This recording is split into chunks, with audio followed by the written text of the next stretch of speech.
Welcome back. Well, my next guest never imagined that at the age of 23 she'd receive devastating and life-changing news from her doctor. You may never be able to have children of your own. Amber Spears was going through early menopause and, as a result, her eggs were no longer healthy or viable. And the only chance she had of ever becoming pregnant was to use donor eggs. As it stands in Australia, it is illegal to buy or sell human eggs. Fortunately for Amber, her sister gave her the ultimate gift of love, the miracle of children she feared she'd never have. She donated her own eggs. Amber joins me now for today's agenda, along with her sister Taylor Spears and Dr. Lynn Burmeister. Good morning and welcome to you all. Hello. Amber, let's start with your story. So young to hear that sort of news and no sign of it coming, no warning. No, I started getting hot flushes, probably about 20 a day, and they were horrendous. So I went to a doctor and I got some tests taken, and then it came back that I was going through early menopause. My FSH levels were quite high.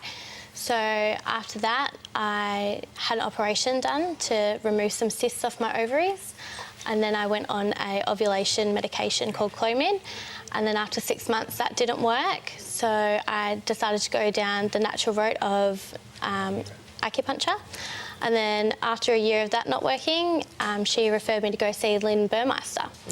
And then after seeing Lynn, we did some cycles of my own, but my eggs weren't viable. So after having my fallopian tube removed, she said to me the only way I was ever going to fall pregnant was if my sister was to donate her eggs.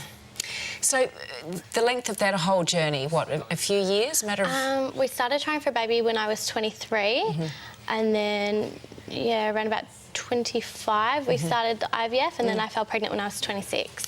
So during that time, what sort of thing is going through your head, and how is it for your partner as well? Oh, there was just so many emotions. Like, all I've ever wanted to do was be a mum. So having that taken away from me, I just didn't know what to do. I was scared that my fiancé would leave me because all he ever wanted to do was have a family, and that's all I wanted to give him.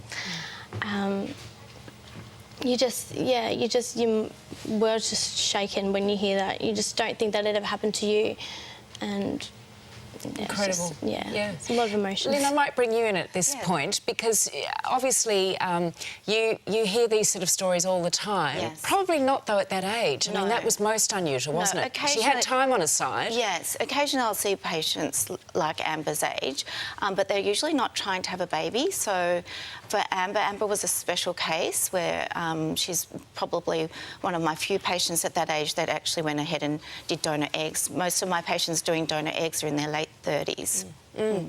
So this is where you come in, Taylor. You were obviously very aware of what was going on with your sister. When did it cross your mind that you could intervene and provide the answers for her?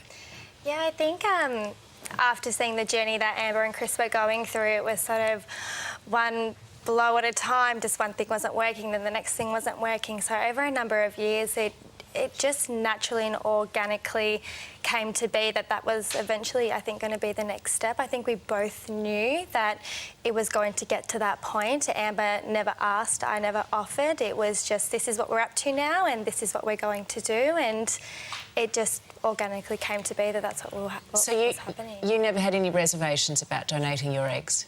Never, no. So it was always...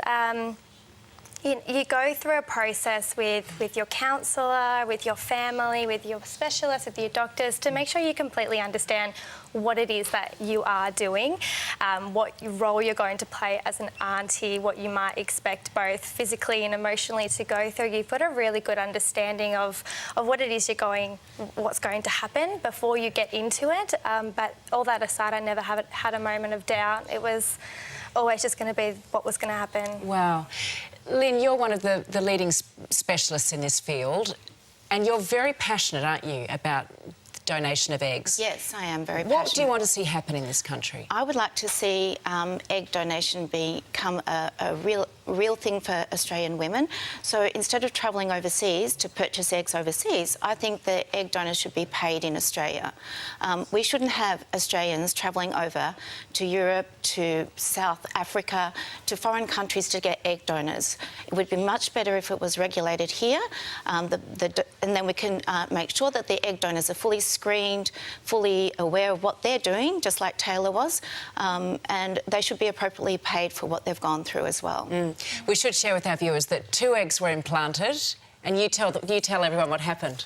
And I found I was having twins. Yeah. They both took. They did. We did do 1 round before that, which unfortunately it didn't work. And just hearing that, because it does cost so much money and it's so emotional, like what you've gone through and years going through it. I just thought, when I heard, oh yeah, you're going to go through IVF, and I was like, yes, that's the be and end all. Like, you think that's IVF's going to work, but not always does it work. So the first time when they said, no, I'm sorry, it's not worked, I didn't know if I was going to do it again. And then we cried and we dusted ourselves off, and Taylor's like, no, I'm going to do this again. We're gonna do it again. And I just said to Lynn, can I please put 2 eggs in, which they don't always do. And she just told me that what could happen if I did have twins. They told me all the risks involved, and I was like, okay, we're going to do that. And I thought at least 1 would take, but then, yeah, we got 2. Beautiful little boy and a little girl. Yes. Who are now 7.5 months. Yes. Taylor, tell us how it feels. Well, take us back to the birth and when these babies came into the world. How does that feel? I mean, obviously you're a sister, so there's a very, very strong bond already. But when you know that ultimately, I can see your eyes are welling up with tears, it would have been so emotional that they were your eggs. Yes. Oh. It was Extraordinary. the best feeling. Don't take it. I would never take it back. Yeah, sorry. Oh, don't apologise. It's incredible, Lynn. It's amazing. And there would it's be an amazing gift. Like, what more could you give anyone? So you can buy someone a handbag, you could buy someone a car, but to give someone 2 babies, it's beautiful. Yeah. Lynn, I know it's often forgotten that IVF still requires a viable egg, doesn't it? That's right. Often people, as Amber puts it, think it's the be-all and end-all, but it's not necessarily always the solution. And it doesn't always work. It doesn't always work. So, and many people have to do many cycles to get a baby. So, and they're fierce, my patients. They will keep going until they get a baby. They will keep going. And so if they have to travel overseas to get egg donors, they will travel overseas. But suffice to say, it would be so much better if it could be done here in Australia. Yes. What's holding us back? Ultimately, it's the law. It's the law. They're antiquated, you think? It's the law, and we need to look at the law, and I think we really do need to change the processes and make it easier for our ladies and gentlemen to have babies in Australia and not travel overseas. Amber, my understanding is...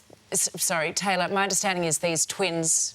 I mean, I can see that it's obvious the 2 of you are sisters, so it's not unusual that they would look like you, but I believe there's a real look of Taylor in these beautiful babies. Yes, when Annalise, like with Taylor's baby photos, Annalise and her baby photos, they're just spitting images. Is that right? It's very strange to look at the photos and see that resemblance, but it's incredible. It's the best gift that you could ever give someone. So what would you say to anyone watching today, Taylor, who might have contemplated this and are moved by your story? Absolutely. I think there's a lot of fears around the what if I felt this way, and I certainly think if you can ask yourself the question of, is this something that I could do? Could I donate my eggs? Then absolutely explore it, because there's families out there like Amber and Chris who have been trying for so long and just need that extra help. Often it's a last option for families. So certainly go for it. And I can only speak on behalf of my experience, but it was honestly the best thing I've ever done in my life. Oh, that is wonderful. And Amber, for you, just in closing, what an extraordinary sister. Oh, I know. There's been so many things that I've written down to try and tell her, but nothing will ever be able to thank her for everything that she's given us. Oh, you're going to make me cry, you two. Such a moving story. And aren't these twins just going to be so, well, already just so adored? Yeah, they're gorgeous. All right. Well, lovely, really lovely to meet you both, and lovely always to have you on the program, Lynn. And let's hope that stories like this are perhaps helping change. Yeah. All right. Thank you. Thank you both so much.